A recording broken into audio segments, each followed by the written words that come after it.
welcome to another edition of Thursday Thoughts with Pastor Pat. Thank you for giving this video a watch. These videos are just kind of my thoughts on Thursday as we're approaching Sunday morning worship. This coming Sunday is the 26th of May. It's Memorial Day weekend, and it is also, so make sure you honor and remember and have a very safe Memorial Day weekend. But it's also Trinity Sunday. It's not a day that we make much of a big deal out of in the UCC church. Some people will ask, why is this Sunday Trinity Sunday? Why did they pick this Sunday, the Sunday after Pentecost? Because tradition. There's really... It was determined quite a long time ago in the Roman Catholic Church, I want to say in like the 14th century, that the Sunday after Pentecost would be the day to observe the doctrine of the Trinity, one of the most fundamental doctrines in all of Christianity, really. The Trinity represents this idea that God is one being, but can be experienced in three distinct persons, so to speak. Now, some interesting things about the Trinity. One, you may know this already, but the word Trinity is not in the Bible. Certainly, we would argue that the concept of the Trinity is there, but the doctrine of the Holy Trinity and the definition of what that means really didn't come about until somewhere between the 2nd and 4th centuries AD. There are some churches, some religious groups that don't believe in the Trinity.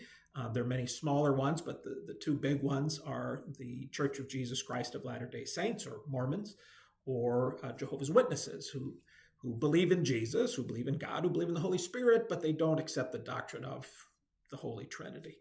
And over the years, there's been it's a difficult concept to wrap our heads around, that God can be one, yet at the same time three. And there's been many different analogies over the centuries to kind of help explain what the Trinity is. But all these analogies kind of fall short of really grasping how this relationship, how this Trinity really works together.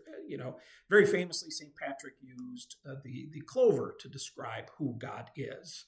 The three leaves of a clover being God the Father, or God the Creator, God the Son, or God the Redeemer, and God the Holy Spirit, or God the Sustainer. Three leaves, one plant. It's a nice analogy, but it's not perfect. There's also the analogy of H2O, that H2O can appear in three different states. That H2O can appear as a liquid, solid, as ice, or as a gas, as evaporation, which is nice, but you could argue that they don't really exist at the same time, so it doesn't really fully grasp perfectly the analogy of the Trinity. There's also the idea of sunlight. That there's the sun, there's the light, and there's the heat. And so that is an example of three in one. But again, there's some shortfalls to that as well. So that's not perfect either. Then there's also this Irish Trinity knot, which is a continuous line that is three, but it's kind of one. It kind of looks a little bit like a Venn diagram. It's a wonderful symbol. I love the symbol, but it's, again, not perfect. So what does work? What analogy do I like to use to describe the Trinity?